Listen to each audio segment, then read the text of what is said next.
नमस्कार दोस्तों, आप सबका स्वागत है मेरे चैनल में। आज मैं आपको एक अच्छी सी कहानी सुनाऊंगी। शीर्षक है साली भी अनचाहा मेहमान होती है। अगर किसी ने आपसे यह कहा कि हमारे घर अनचाहा मेहमान आया है और वो कोई और नहीं साली यानी पूज्य श्रीमती जी की बहन, तो आपका पहला रिएक्शन यही होगा, पागल है, कभी साली भी अनचाहा मेहमान होती है? वो तो दहेज में मिली सौगात होती है, जिसके कारण ससुराल में जीजाजी का मन लगा रहता है। साली से मिलने के लिए जीजाजी 100 बहाने ढूंढते हैं, लेकिन कभी कभी यह सौगात जीजाजी के लिए अनचाहा मेहमान बन जाती है। कैसे? इसके लिए आपको रंजीत जीजाजी से मिलना पड़ेगा। तो फिर चलिए आपको उनकी शादी और साली की कहानी सुनाते हैं। बचपन से रंजीत ने यही देखा कि उनके पापा जब भी नानी के घर जाते, उनकी साली मतलब मौसियाँ खूब आओ भगत करती। 2 मौसी जी, 2 मामा जी हमेशा जी जीजा जी, हाँ जीजा जी, जैसा आप कहें जीजा जी, यही राग गाते रहते। उनके आगे पीछे घूमते। बहुत ठाट थे उनके पापा के, और क्यों ना हो, अरे ससुराल में सबसे बड़े दामाद का रुतबा जो मिला था, जितना मान सम्मान पापा जी का था उतना मौसा जी लोगों का नहीं था। यह सब देखकर रंजीत के दिमाग में यह बात घर कर गई थी कि ससुराल वही अच्छा होता है जहां साली हो और आप घर के सबसे बड़े दामाद हो।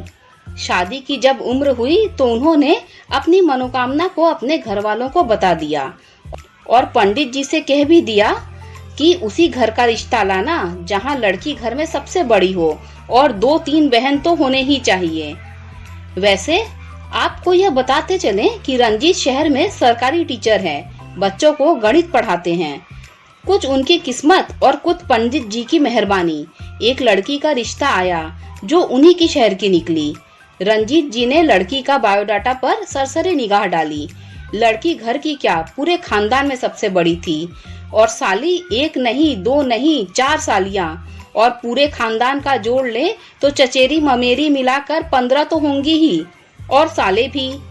यह सब जब पता चला रंजीत तो बहुत खुश हुए और पापा जी की तरफ ऐसे देखा जैसे कोई किला फतह कर लिया हो, और पापा जी भी रहस्यमयी मुस्कान के साथ रंजीत को देखकर मुस्कुराए। रंजीत जी उस समय रहस्यमयी मुस्कान का अर्थ नहीं समझ पाए। हो गई धूमधाम से रंजीत जी की शादी, और कुछ दिन अपनी धर्मपत्नी रूपा को, जो सचमुच रूपवती थी, को अपने मम्मी पापा के पास छोड़ दिया और खुद आ गए अपने शहर, या यूं कहे अपने ससुराल। अब ससुराल एक ही शहर में हो तो अच्छा नहीं लगता कि दामाद जी अपने हाथ से खाना बनाएं या फिर होटल या फिर डिब्बा वाला खाना खाएं। इसलिए रोज कोई भी एक साली जी और साले जी उन्हें घर का बना खाना दे जाता था। छुट्टी के दिन तो उनकी पौ 12 हो जाती। पूरा दिन ससुराल में सास ससुर सालियों और साली से मनोहर कराने में बीत जाता। पापा जी को जब यह बात पता चली तो तुरंत बहू को शहर भेज दिया और रंजीत को समझाया कि ससुराल में दामाद भी मेहमान की तरह होता है और उतनी ही सेवा लेनी चाहिए जितनी पच जाए, वरना जब सालियां सेवा लेने लगेंगी तो उन्हें भी तुम्हें अनचाहे मेहमान की लिस्ट में रखना पड़ेगा। लेकिन रंजीत जी को यही लगा कि पापा जी ने खुद तो बड़े मजे किए अपने ससुराल में, और अब जब मेरी बाई आई तो जल कुकड़े बन गए। लेकिन जल्दी ही रंजीत जी को यह समझ में आ गया कि पापा जी की रहस्यमयी मुस्कान का क्या अर्थ था और वो क्या समझाना चाह रहे थे। अब आप सभी सोच रहे होंगे कि ऐसा क्या हुआ। रूपा जैसे ही रंजीत के पास रहने आई, उसके दूसरे ही दिन से सालियों ने दीदी की मदद के नाम पर वही अड्डा जमा लिया। एक जाती तो दूसरी आ जाती, और फिर पूरे हफ्ते यही होता, और रविवार को साले साहब भी आ जाते। शुरू शुरू में रंजीत को भी बहुत अच्छा लगा, लेकिन धीरे धीरे उसे सालियां और साले भीड़ लगने लगे। उस पाइथागोरस प्रमेय के कोण और त्रिकोण के एंगल की तरह, जो दिखती आसान है होती उतनी ही जटिल। अब वह 2 पल भी रूपा के साथ अकेले नहीं बिता पाता, और फिर रोज शाम को आते समय खाने पीने का सामान भी लाना पड़ता। छुट्टी के दिन रूपा के साथ मूवी देखने का प्रोग्राम बनाता तो रूपा आंखों में मोटे मोटे आंसू लिए बोलती, मैं हमेशा अपनी बहनों के साथ मूवी देखने जाती हूँ, अब उनके बिना देखूंगी तो उनका दिल टूट जाएगा। आप यह चाहते हैं कि आपकी सालियों का दिल टूटे? भूलिए मत, मेरे यहाँ नहीं रहने पर उन्हीं सालों ने आपकी सेवा की थी, और अब आप एहसान फरामोश बन रहे हैं। आप क्या चाहते हैं कि हमारे खानदान में आपका नाम खराब हो? लोगों को पता चले कि हमारे खानदान के सबसे बड़े दामाद बिना साली और साले के मूवी देखने गए और घूमने चले गए, तो हमारी बहुत बदनामी होगी और बोलने वाले भी 10 बात मेरे मम्मी पापा को सुनाकर जाएंगे। मैं आपकी बदनामी नहीं सह सकती। यह सब सुनने से पहले भगवान मुझे कहीं छुपा दो। इसे कहते हैं फुल इमोशनल टॉर्चर करना।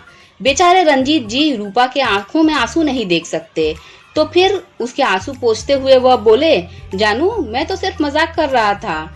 मेरी कहाँ मजाल कि मैं अपनी सालियों और साले के बिना कहीं जाऊं। जाओ तुम सबको बुला लो, मैं टिकट बुक करता हूँ। सच्ची आप बहुत अच्छे हैं। मम्मी सबसे कहती है कि उनका दामाद हीरा है, हीरा। मैं घर फोन करके आती हूँ। रंजीत जी ने पहले अपना बैंक बैलेंस देखा, फिर मूवी की टिकट बुक की और यह सोचकर मुस्कुराए कि मूवी देखते समय अंधेरे में ही कुछ पल साथ के मिल जाएं। लेकिन हाय रे किस्मत, सबके बैठने के बाद जैसे ही रंजीत जी अपनी सीट पर बैठने लगे तो देखा कि उनकी सीट अलग रो में है। सीट बुक करते समय यह ध्यान ही नहीं दिया कि एक सीट अलग रो में है और वह उनके हिस्से आया। मरता बेचारा क्या करता, पूरी मूवी दूर से रूपा की हंसी को सुनकर ही खुश होकर देखी। मूवी खत्म और फिर बाहर खाने का प्रोग्राम बना। रंजीत जी ने बहुत बहाने बनाए कि तबीयत ठीक नहीं है, सिर दर्द हो रहा है, लेकिन रंजीत जीजा जी को आइसक्रीम तो खिलाना ही पड़ा। घर पहुंचते पहुंचते बहुत रात हो गई और रात में जाकर घर वालों को क्या परेशान करना, यही जीजा जी के घर सो जाते हैं। फिर बिस्तर लगने लगे। अब बहन भाई के रहते हम लोग अलग कमरे में सोए ये अच्छा नहीं लगता, हम भी यहीं सो जाते हैं बोलकर रूपा भी सो गई और साथ में रंजीत जी के अरमानों को भी चिरनिद्रा में सुला दिया। बेचारे रंजीत जीजा जी तब से उन दिनों को कोस रहे हैं जब से उन्हें यह ख्याल आया कि ससुराल भरा पूरा होना चाहिए। पापा जी की बात मान ली होती तो आज साली आफत के साथ अनचाही मेहमान नहीं लगती। रंजीत जी ने अपने ट्रांसफर की अर्जी लगा दी, लेकिन तब तक तो उन्हें अपने अनचाहे मेहमान को झेलना ही पड़ेगा। दोस्तों आपको कहानी कैसी लगी? अगर अच्छी लगी हो तो लाइक कर दीजिएगा, मेरे चैनल को सब्सक्राइब कर दीजिएगा।